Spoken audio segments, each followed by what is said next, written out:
Okay, here you go, your final PowerPoint, and you're all done for the semester, or at least for this course. This week we're going to look at how Islam expanded after Muhammad had unified Arabia. So by the end of the 10th century, the southern trading centers were colonized by northern immigrants. These were people who were real eager to trade in Africa, which was known as the land of gold. Now, in Cordoba, which is the center of Muslim Spain, the Muslims had gone into Spain.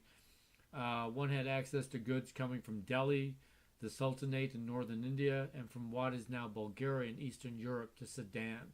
So, a lot of trading going on at this point. And commodities and armies traveled along the trade routes.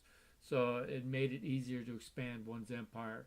They're carrying goods, they're carrying politics and religion to different areas, which in turn promoted multicultural societies and religious tolerance.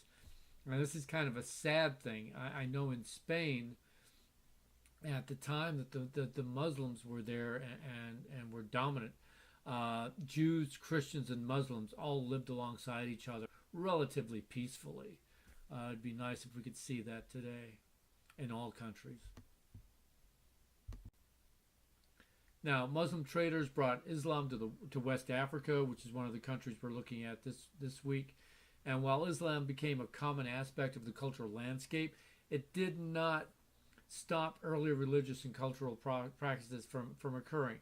So you've got this vibrant multiculturalism whereby new ideas were often assimilated with old ones. This is what I think is one of the great things of the United States is all the multicultures that live here and how we draw from all of them for this great diversity of ideas and cultural exchange.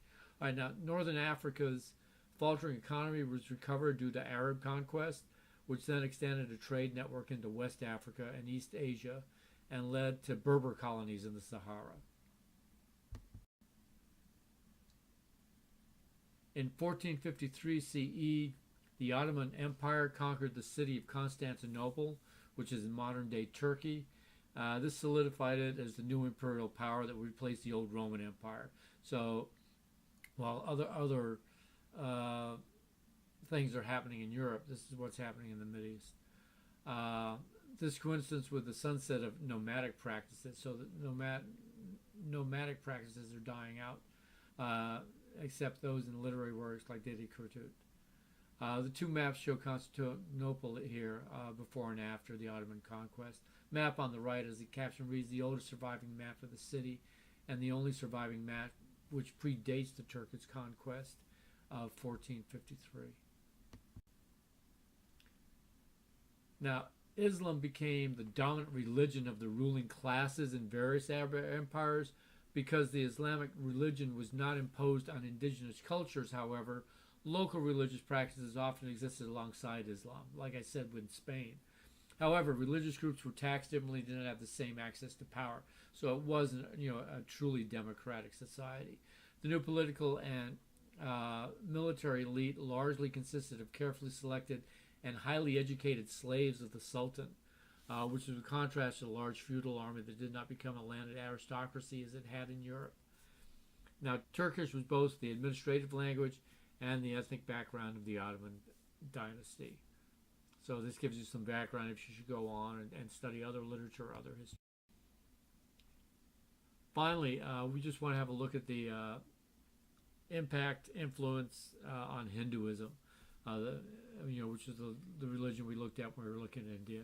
So in the early 16th century, the Delhi Sultanate, which had ruled a Muslim empire in northern India for 3 centuries, was overthrown by Mughals, a dynasty that ruled most of South Asia from 1526 to 1857.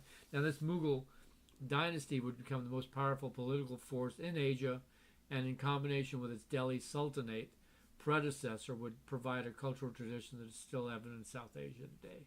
So Islam's emphasis on social equality and universal fraternity persuaded Hindus to question the caste hierarchy. Remember, we talked about that rigid structure that most problems with because of the untouchable caste, and practice of discrimination on the basis of birth. And also Sufism, which I mentioned, just touched on when we talked about Islam last time, the mystical Islam, resonates with Hindus' conception of union with God, because they do these certain practices, like they've got a twirling where they twirl and dance for hours in order to try to make a connection with God. Right? And so this really resonated with the Hindu concepts, especially through culture of the arts. All right, so that should give you